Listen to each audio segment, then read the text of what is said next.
Good morning. We completed third unit. Now, fourth unit, IO organization. See, in third unit, we have addressing modes, very important. Addressing modes, instruction formats, and second unit. The fourth unit, IO organization, input output organization. The topics are accessing IO devices. How can we access IO device, and what is the interrupt, and different types of interrupts. Interrupt hardware, enabling and disabling interrupts, handling multiple devices. DMA, this is very important in our fourth unit. Direct memory access.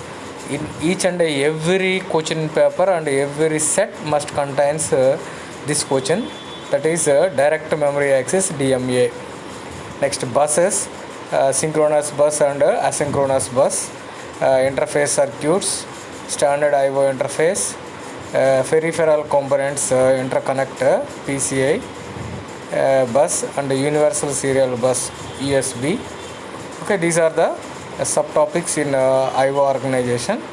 Okay, first let's we go with accessing IO devices. It's nothing but how can we access IO devices? The basic feature of a computer is its ability to exchange other devices.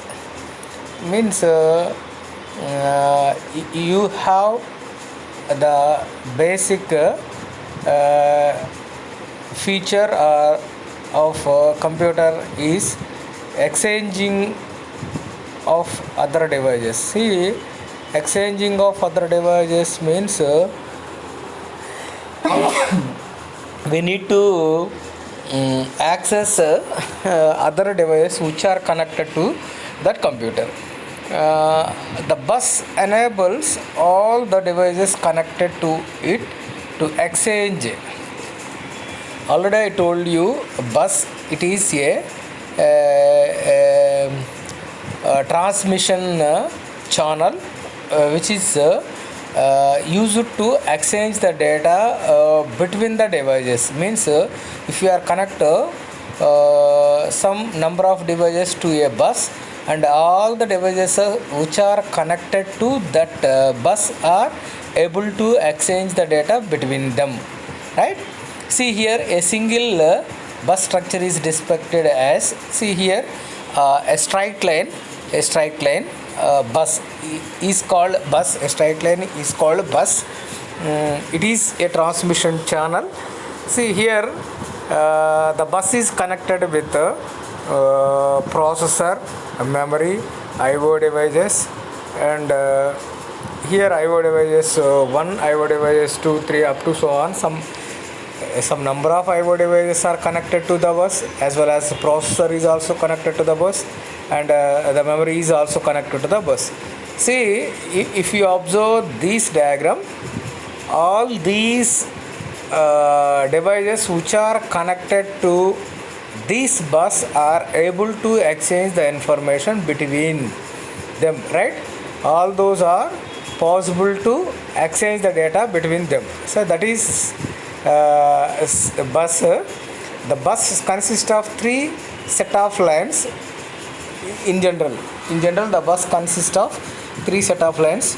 One is address lines, next data lines, and control lines.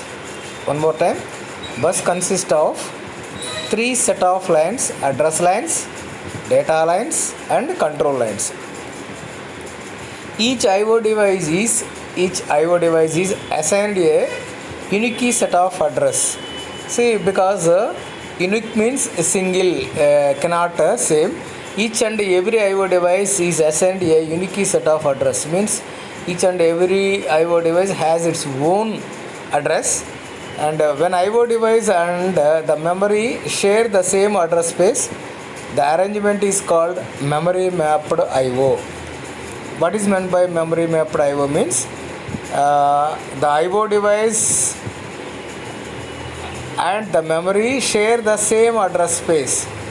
Mean address, we have three lines we discussed here: address lines, data lines, and control lines. See, whenever the memory and the IO device have share the same address space or memory space, address space, the arrangement is called memory mapped IO. Memory mapped IO. See here, we discussed clearly about memory mapped IO.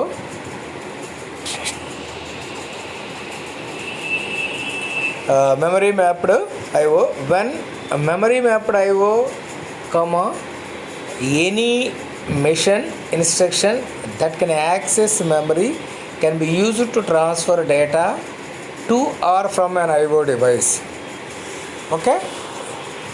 Memory mapped IO means any machine instruction. Suppose we have to use an instruction that instruction can access memory, can be used to transfer data or can be used to access data from IO devices. Either that instruction can be used to access data from IO devices, or you can that can you use it చూడండి to or from అంటే if you want to access, you can use it as a term from. You can transfer the data, you can use the term transfer, right? That is, if you want to access, or you can place both purpose. Okay, that is called memory mapped IO. Suppose we have to see one example: move data in comma R0. Data in means in out, input device to processor register. See here, you have to transfer the data from input device to processor register R0, right? And move R0 comma data out. Move R0 comma data out means you have to output, so in the processor register to output device to the processor register to output device. We have to move the data from register R0 to output device. That is move R0 comma data out. So these two instructions are said to be a memory mapped IO, which means you can either transfer from register to IO device or IO devices to register, vice versa. I mean, IO devices to registers or registers to IO device. Okay, hope you understand. The IO interface for an input device is just like this. You observe the IO interface for an input device is look like this. I already told you bus contains three set of lines. Those are address lines, data lines, and control lines. Those are on the top of the bus. So a bus contains three set of lines. One more time, a bus is a communication channel which is used to transfer the data between the device, and we have to connect more number of devices for a bus, and the devices which are connected to that bus are able to exchange the information between them. And here the bus consists of three set of lines: address line, data lines, and control lines. See here, these are connected. First one, address lines are connected to address decoder, and data lines are connected to data and status register, and control lines are connected to control circuits. These are IO interface. This is the whole block is called as input output interface, and I mean the internal structure of the connection between bus and input output device. How the connection is established between the bus and IO device, right? See, input output device. See, these input output device are connected to control lines and data lines. See, because there is no need to connect it to address lines to input output device, right? See, this is a interface between bus and IO device. Here, the address decoder, I hope you know decoder and encoders. Okay, here the address decoder enables the device to recognize its address when this address appears in the address lines. Okay, see, this address decoder is enabled whenever the address lines, related address lines is available in the address lines of bus, and the data register holds data being transferred to or from the processor. This data register contains the data which is transferred from input device to bus, and as well as bus to input device. To and from are stored in data, and the data register holds the data being transferred to or from the processor. Next, the status register contains information relevant to the operation of the IO device. Here we have data and status register. The status register contains, hope you know the word term says status, and status of the operation, right? Contains information relevant to the operation of the IO device. What are the operations performed on IO device? It contains the status. Okay, this is about